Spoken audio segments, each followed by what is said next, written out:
Lecturas amenas, crónicas, cuentos y relatos presenta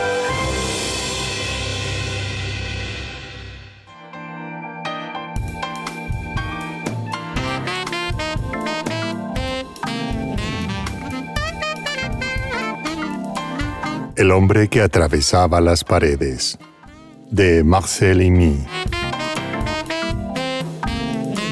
Había en Montmartre, en el tercer piso de la 75 bis de la Rue d'Auchan, un buen hombre llamado Dutilleux, que tenía el don singular de atravesar las paredes sin la menor dificultad. Llevaba impertinentes, una barbita negra y era empleado de tercera en el Ministerio de Registros. En invierno iba a su oficina en autobús y cuando hacía buen tiempo, hacía el trayecto a pie bajo su sombrero hongo. Dutilleux acababa de cumplir 43 años cuando tuvo la revelación de su poder. Una noche le sorprendió un breve apagón de luz en el vestíbulo de su pequeño piso de soltero. Palpó un momento las tinieblas y, vuelta la corriente, se encontró en el rellano del tercer piso. Como su puerta de entrada estaba cerrada con llave por dentro, el incidente le dio mucho que pensar, hasta que decidió entrar en su casa como había salido, pasando a través del muro. Esta extraña facultad, que parecía no responder a ninguna de sus aspiraciones, no dejaba de contrariarle un poco, y el sábado por la mañana, aprovechando la semana inglesa, fue a ver a un médico del barrio para exponerle su caso. El doctor pudo convencerse de que decía la verdad, y tras examinarle, descubrió la causa del mal en un endurecimiento helicoidal de la pared extraangular del cuerpo tiroides. Le prohibió que trabajara con exceso y le dio una mezcla de polvo de pireta tetravalente con harina de arroz y hormona de centauro, para que tomara 2 cápsulas al año. Tomada la primera, Dutilleux dejó el medicamento en un cajón y no volvió a acordarse de él. En cuanto al trabajo, su actividad de funcionario estaba regulada por hábitos poco propicios al exceso y sus horas de ocio consagradas a la lectura del periódico y a su colección de sellos no le obligaban a un gasto excesivo de energía. Al cabo de un año, tenía pues intacta la facultad de pasar a través de las paredes, pero no la utilizaba, a no ser por descuido, pues era poco dado a las aventuras y reacio a dejarse llevar por la imaginación. Ni siquiera se le ocurría la idea de entrar a su casa más que por la puerta, y tras haberla abierto debidamente, metiendo la llave en la cerradura. Quizá hubiera llegado a viejo en la paz de sus costumbres y sin haber sentido la tentación de poner sus dotes a prueba, si un acontecimiento extraordinario no hubiera venido a trastornar su existencia. Monsieur Mouron, el subjefe de su oficina, fue llamado a otras funciones y reemplazado por un tal Monsieur Lecuyer, hombre de palabra corta y bigote a cepillo. Desde el primer día, el nuevo subjefe vio con malos ojos el que Dutilleux llevara impertinentes con cadenita y una barbita negra, y empezó a tratarlo como si fuera un trasto incómodo y un poco pringoso. Pero lo peor es que pretendía introducir en el servicio reformas de un alcance considerable y que parecían hechas solo para turbar la paz de su subordinado. Desde hacía 20 años, Dutilleux empezaba sus cartas con la fórmula siguiente. Con relación a su apreciada de tantos del corriente y con referencia a nuestra correspondencia anterior, tengo el honor de informarle fórmula a la que Monsieur Lecuyer quiso sustituir por otra de tono más americano. En respuesta a su carta de tantos le informo Dutilleux no pudo acostumbrarse a estos usos epistolares. Muy a pesar suyo, volvía a la manera de siempre, con una obstinación maquinal que le valió la enemistad creciente del subjefe. La atmósfera en el Ministerio de Registros le resultaba opresiva. Por la mañana iba a su trabajo con aprensión y por la noche, en la cama, tenía que pasarse a veces meditando un cuarto de hora largo antes de llegar a conciliar el sueño. Molesto por esta voluntad retrógrada que comprometía el éxito de sus reformas, Monsieur Lécuyer había relegado a Dutilleux a un reducto en penumbra, contiguo a su despacho.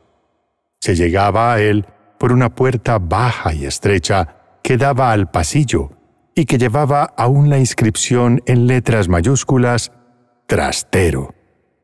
Dutilleux aceptó con aire resignado esta humillación sin precedentes, pero a veces, ya en casa, leyendo en el periódico el relato de cualquier incidente sangriento, se sorprendía soñando con que Monsieur Lécuyer era la víctima.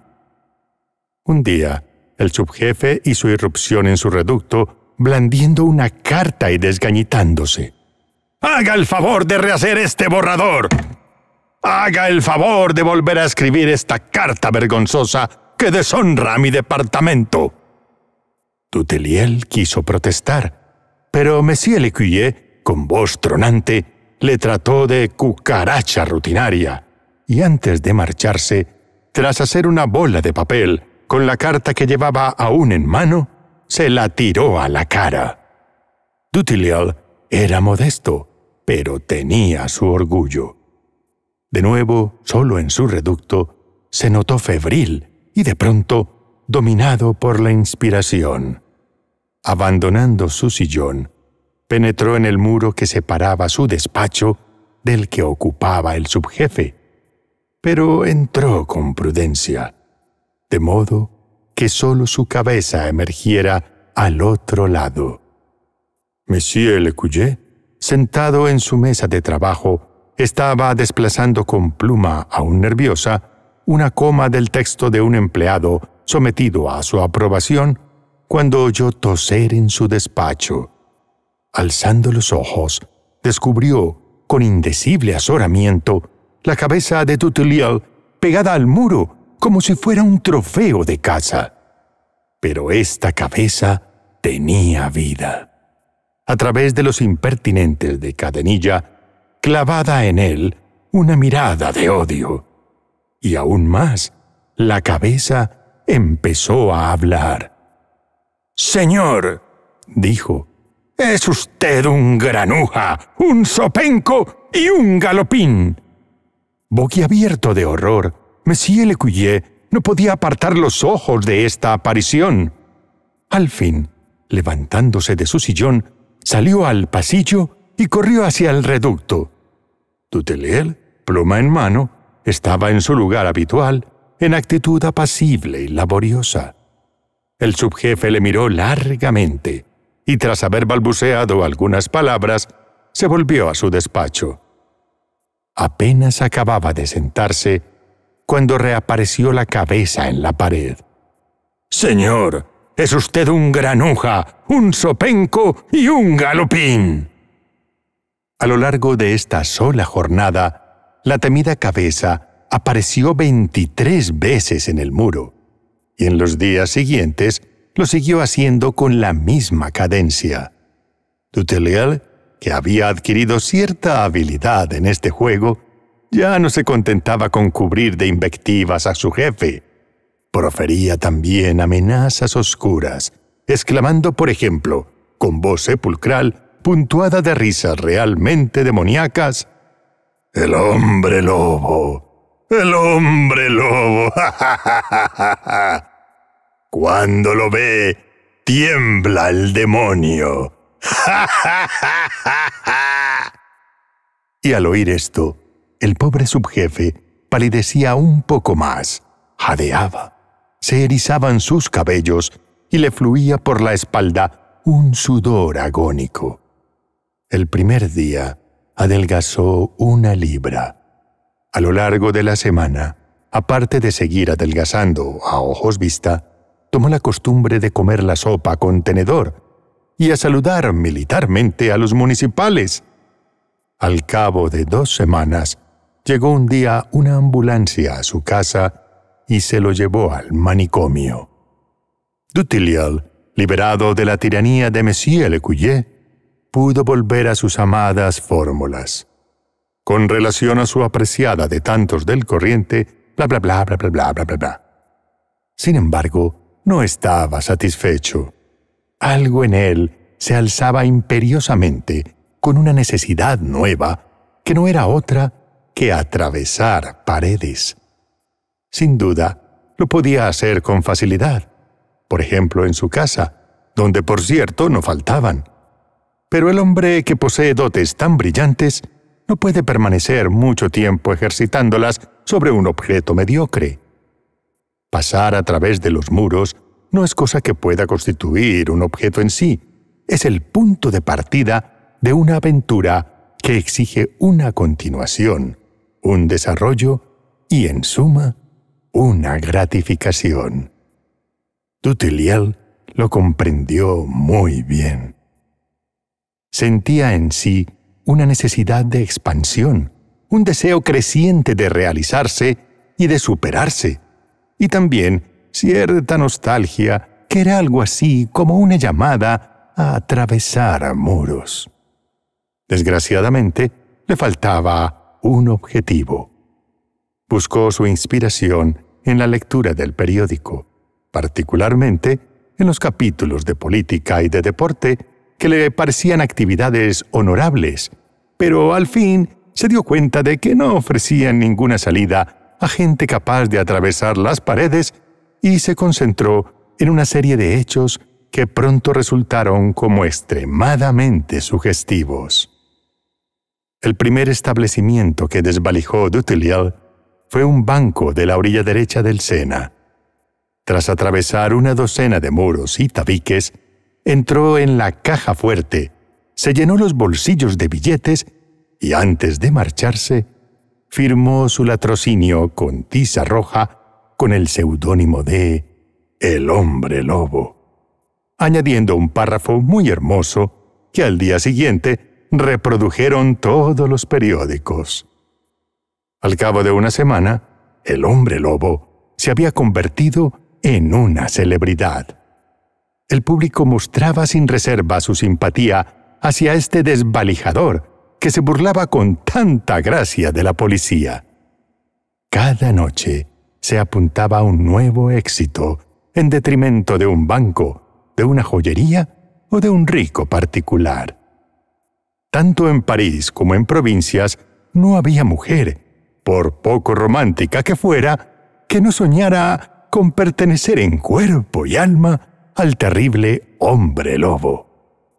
Tras el robo del famoso brillante de Burdigala y el golpe en el crédito municipal, que efectuó en la misma semana, el entusiasmo de las multitudes llegó al delirio.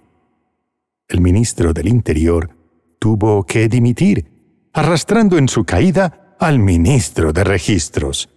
No obstante, Dutilleux, que se había convertido en uno de los hombres más ricos de París, seguía apareciendo puntualmente en su oficina y se hablaba de él para las palmas académicas. Por la mañana, en el Ministerio de Registros, su mayor placer era escuchar los comentarios de sus colegas sobre las hazañas del día anterior. De este hombre lobo decían que es un tipo formidable, un superhombre, un genio. Y al oír tales elogios, Dutilleux se ruborizaba confuso, y tras las antiparras de cadenilla brillaba su mirada amistosa y agradecida. Un día, esta atmósfera de simpatía le hizo confiarse hasta el punto de que no quiso mantener por más tiempo su secreto.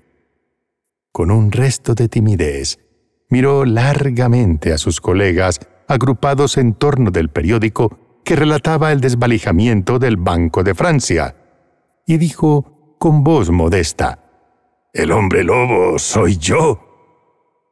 Una carcajada enorme, interminable, acogió la confidencia de Dutilleux, que desde entonces, y en burla, fue conocido con el mote de El Hombre Lobo. Por la tarde, a la hora de salir del ministerio, seguía siendo objeto de bromas sin fin por parte de sus colegas, y la vida empezaba a parecerle menos bella. Días más tarde, el hombre lobo se dejó coger por una ronda de noche en una joyería de la Rue de la Paix. Había dejado su firma en el mostrador y se había puesto a cantar una canción tabernaria mientras rompía varias vitrinas con ayuda de un copón de oro macizo. Le hubiera sido fácil hundirse en un muro y desaparecer así de la patrulla, pero todo permite creer que quería ser detenido, y probablemente con el único objeto de confundir a sus colegas, cuya incredulidad le había mortificado. Estos, en efecto, quedaron boquiabiertos al día siguiente cuando vieron la foto de Dutilleux en primera página en todos los periódicos. Y lamentaron amargamente haber menospreciado a su genial camarada y, en homenaje a él, se dejaron crecer una barbita en punta. Algunos incluso, arrastrados por los remordimientos y por la admiración, intentaron echar mano a la cartera o al reloj de algún amigo o conocido. Se podría creer que el hecho de dejarse coger por la policía, solo para asombrar a unos compañeros de trabajo, muestra cierta ligereza, indigna de un hombre excepcional. Pero la fuerza aparente de la voluntad es muy poca cosa ante tal determinación. Al renunciar a la libertad, Dutilleux creía ceder a un orgulloso deseo de revancha, cuando en realidad se limitaba a deslizarse por la pendiente de su destino. Para un hombre que atraviesa las paredes, no hay carrera que valga la pena si no ha probado al menos una vez la cárcel. Cuando Dutilleux penetró en los locales de la Santé, tuvo la impresión de que era un mimado de la fortuna. El espesor de los muros era para él un verdadero regalo. Al día siguiente de su encarcelación, los guardias descubrieron estupefactos que el prisionero había clavado un clavo en el muro de su celda y colgaba en él un reloj de oro perteneciente al director de la cárcel. Dutilleux no quiso o no pudo revelar cómo este objeto había llegado a sus manos. Devolvieron el reloj a su propietario y al día siguiente encontraron en la cabecera de la cama de El Hombre Lobo el tomo primero de los 3 mosqueteros desaparecidos de la biblioteca del director. El personal de la cárcel estaba en pleno asombro. Los guardianes se quejaban además de recibir patadas en el trasero, cuya procedencia era inexplicable. Parecía como si las paredes tuvieran no ya orejas, sino pies. El Hombre Lobo llevaba ya una semana de detención cuando el director de la Santé, al entrar una mañana en su despacho, encontró sobre la mesa la siguiente carta. Señor director, con relación a nuestra grata entrevista del 17 del corriente y en relación con sus instrucciones generales del 15 de mayo, me complazco en informarle de que he terminado de leer el segundo tomo de Los 3 mosqueteros y que tengo previsto evadirme esta noche entre las 11:25 y las 11:35. Le ruego, señor director, que acepte la expresión de mi más sincero respeto. Firmado, El Hombre Lobo. Pese a la estrecha vigilancia a que fue sometido esta noche, Dutilleux se evadió a las 11:30. Conocida por el público a la mañana siguiente, la noticia provocó en todas partes magnífico entusiasmo. No obstante, y tras realizar un nuevo asalto que llevó al colmo su popularidad, Dutilleux no parecía cuidarse mucho de ocultarse y circulaba por Montmartre sin la menor precaución. 3 días después de evadirse de la cárcel, fue detenido de nuevo en la Rue Calencourt, en el Café du Rif, poco antes del mediodía, mientras bebía un vaso de vino blanco con los amigos. Llevado de nuevo a la Santé y encerrado con triple cerrojo en un sombrío calabozo, el Hombre Lobo escapó aquella misma noche y se fue a dormir al piso del director, en la habitación reservada a los amigos. Al día siguiente, hacia las 9 de la mañana, llamó a la criada para que le trajeran el desayuno y se dejó detener en la cama, sin resistencia, por los guardianes debidamente alertados. El director, indignado, puso guardias a la puerta de la celda y lo dejó allí a pan y agua. Hacia el mediodía, el prisionero se largó a comer a un restaurante próximo a la cárcel y, tras tomar café, llamó al director. «Oiga, ¿el director? Lo siento, pero en el momento de salir me olvidé de robarle la cartera y estoy sin blanca en el restaurante. ¿Podría mandar a alguien para que pague la cuenta?» Acudió el director en persona y se dejó llevar por la ira hasta el punto de proferir amenazas e injurias. Afectado en su orgullo, Dutilleux se evadió la noche siguiente para no volver más. Esta vez tomó la precaución de afeitarse su barbita blanca y reemplazó sus impertinentes de cadenilla por unas gafas de concha. Una gorra de deporte y un traje a cuadros anchos con pantalón de golf acabaron de transformarlo. Se instaló en un pequeño apartamento de la Avenue Junot, donde, desde antes de su primera detención, había hecho trasladar una parte de su mobiliario y objetos a los que se sentía más ligado. Su fama empezaba a fatigarle, y desde su estancia en la Santé estaba un poco harto del placer de atravesar paredes. Las más gruesas, las más orgullosas, le parecían simples tabiques, y soñaba con penetrar hasta el fondo de alguna maciza pirámide. Mientras maduraba el proyecto de un viaje a Egipto, llevaba una vida apacible, dividida entre su colección de sellos, el cine y largos paseos por Montmartre. Su metamorfosis era tan completa que pasaba afeitado y con gafas sin ser reconocido junto a sus mejores amigos. Solo el pintor Jean-Paul, a quien nada escapaba de lo que ocurriera en la fisonomía de cualquier habitante del barrio, acabó por desvelar su verdadera identidad.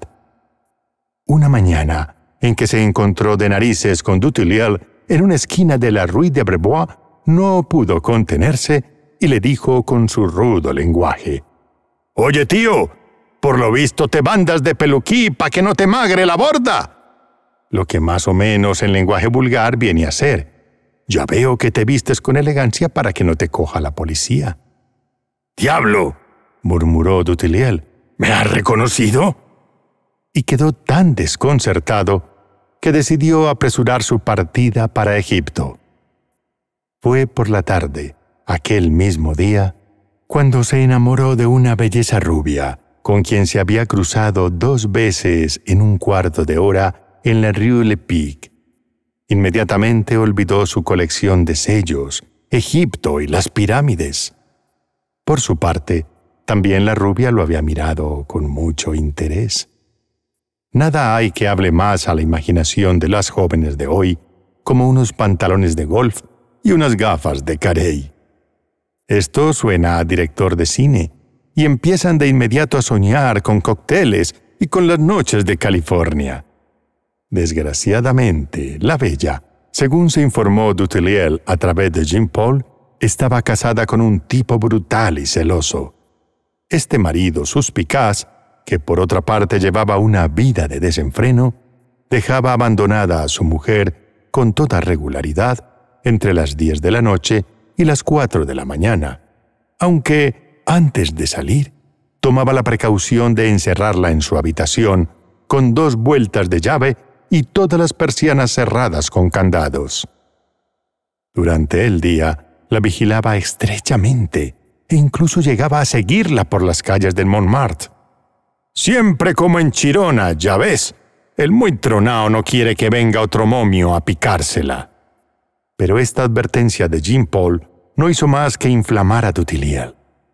Al día siguiente, al cruzarse con la joven en la Rue Tolocy, se atrevió a seguirla hasta una lechería, y mientras ella esperaba a que le sirvieran, se acercó y le dijo que la amaba respetuosamente, que lo sabía todo, lo del marido cruel, lo de la puerta y las persianas. pero que aquella misma noche iría a su habitación. La rubia se ruborizó. Le tembló en las manos el pote de la leche. Suspiró débilmente y dijo: «¡Ay, señor! ¡Eso es imposible!». Por la noche, aquel radiante día, hacia las 10, du Tilliel estaba allá de guardia en la Mer de Norvins, vigilando una robusta tapia tras la que se encontraba una casita de la que solo podía ver la veleta y la chimenea. Se abrió una puerta en la tapia y apareció un hombre que, después de cerrarla cuidadosamente con llave tras él, bajó por la avenida Junot. Du Tilliel esperó hasta verle desaparecer, muy lejos, al doblar una esquina, y contó todavía hasta 10. Entonces se lanzó, se introdujo en el muro a paso de gimnasia y, atravesando siempre los obstáculos, penetró en la habitación de la hermosa reclusa. Ella lo acogió con embriaguez, y ambos se amaron hasta una hora avanzada. Al día siguiente, du Tilliel tuvo la contrariedad de sufrir violentos dolores de cabeza. La cosa no tenía importancia, y por tan poco no iba a dejar de acudir a la cita. Sin embargo, habiendo descubierto, por casualidad, una de las cápsulas olvidadas en el fondo de un cajón, tomó una por la mañana y otra por la tarde. Llegada la noche, los dolores de cabeza eran soportables, y la exaltación se los hizo olvidar. La joven lo esperaba con la impaciencia nacida en ella por los recuerdos de la víspera. Y esta noche estuvieron amándose hasta las 3 de la madrugada. Cuando se fue, du Tilliel, al atravesar los muros y los tabiques de la casa, tuvo la impresión de sentir un roce nada habitual en los hombros y en las caderas. No obstante, no creyó que mereciera mayor atención. Pero al penetrar por el muro de la tapia, notó de nuevo una clara sensación de resistencia. Le parecía moverse en una materia aún fluida, pero que iba volviéndose pastosa y que cobraba consistencia a medida que él se esforzaba en abrirse paso. Al fin logró entrar todo él en el espesor del muro, y entonces se dio cuenta de que no avanzaba, y recordó con terror las cápsulas. Estas cápsulas, que había tomado por aspirina, contenían en realidad el polvo de pireta tetravalente que le había recetado el doctor un año atrás. El efecto de este medicamento, unido al del surmenage intensivo, se manifestaron de manera súbita. Du Tilliel estaba como congelado en el interior de la tapia, y sigue aún hoy incorporado a la piedra. Los noctámbulos que bajan por la Rue Norvins a la hora en que el rumor de París se ha calmado, oyen una voz mortecina que parece venir de ultratumba y que ellos toman por la queja del viento que silba en las encrucijadas de la Butte. Es el hombre lobo du Tilliel, que lamenta el fin de su gloriosa carrera y manifiesta la nostalgia de unos amores demasiado breves.